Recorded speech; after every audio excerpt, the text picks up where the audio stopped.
Hello everyone, it's Greg from Edinburgh and Linlithgow Renaissance Fencing Academy here.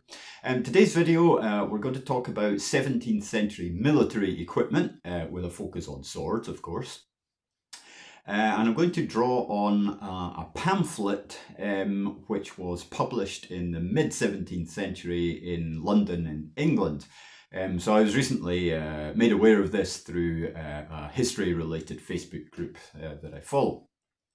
So if you're into swords, whether as a collector or as a fencer, it is important to understand the background to these weapons and the context, the circumstances under which they might have been used. As you know, I'm mostly focused on the rapier on this channel. So let's talk about this pamphlet. So it's titled The Exercise of the English in the Militia of the Kingdom of England, published London 1642. That's just a few years before the outbreak of the civil wars in Britain in the mid-17th century. And is contemporary with the latter stages of the 30 Years' War in continental Europe. So I'm going to read you a short extract of this. I'm going to focus on the descriptions of equipment for infantry soldiers. So I'll read through it all and then we'll talk about what it means. Okay, the soldiers are divided into two kinds, foot and horse. The foot, again, are of two kinds, pikemen and musketeers. Pikemen are armed with a headpiece, a cuirass and tasses defensive, and with a pike of 15 foot long and a rapier offensive. The armour is all iron, the pike of ashen wood for the steel, and at the upper end an iron head of about a handful long with cheeks about the length of 2 foot, and at the butt end a round strong socket of iron ending in a pike that is blunt yet sharp enough to fix to the ground. The musketeer hath a headpiece for defence, a musket, the barrel of the length of 4 foot, the bore of 12 bullets to the pound, a bandolier to which are fastened a convenient number of charges for powder, sometimes as many as 15 or 16, a leather bag for bullets with a pruning iron, a rest for the musket with an iron fork on the upper end to support it in discharging, and a pike on the nether end to stick into the ground. Lastly, a rapier. All right, so there's a certain school of thought, particularly in England, that the rapier was not a sword for war. It was purely a civilian weapon. And this view is basically espoused by people like George Silver and those who support him or were within his style or tradition of swordsmanship.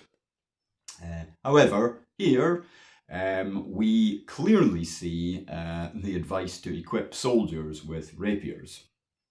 So what's going on here?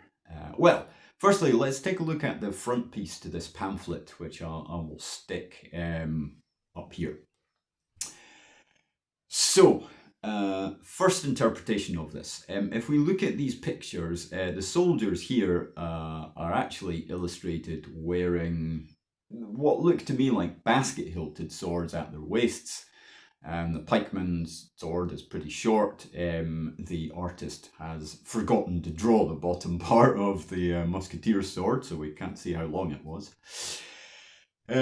So, first possibility, the author is using the word rapier to mean something which isn't a rapier, something that is a sword. A basket-hilted sword, perhaps. I do not think this is likely. The word rapier was pretty well established in the English language by the mid-17th century, and there was a clear distinction between what was a rapier and what was a sword.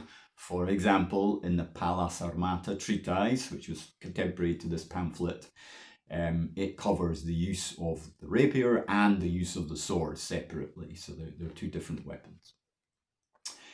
The second possibility is that these drawings for the front of the pamphlet were just generic drawings of soldiers, which personally I think is more likely. They're not of great quality. I think perhaps the swords drawn here are not necessarily what was described in the text. So, were rapiers carried by soldiers? I think we have to take this pamphlet at face value and say yes. Now, they almost certainly were not the only swords carried by soldiers. Of course, basket hilts were definitely used as well, and I think the fact that the artists chose to draw them more or less by default on the front cover is an indication of that. Is it wrong that rapiers were just civilian weapons? Were people like George Silver completely mistaken? Again, probably not. I think there were probably a wide variety of rapiers in circulation, some of which were probably just intended for civilian use, some of which, perhaps more robust models, were intended for multiple purposes, including on the military battlefield, as well as being civilian sidearms. For me personally, this fits with what's going on in Italian fencing treatises of the same era, because those treatises very often state that learning fencing with what we presume is a rapier, because that's what's illustrated in the books, is a very useful skill for soldiers as well as for civilians. So I think this pamphlet is quite interesting. I think it does provide some evidence for the use of rapiers in a military environment, but it is to some extent open to interpretation. So I'll put a link in the description down below to a transcript of the text from the pamphlet, so you can read it yourself if you want.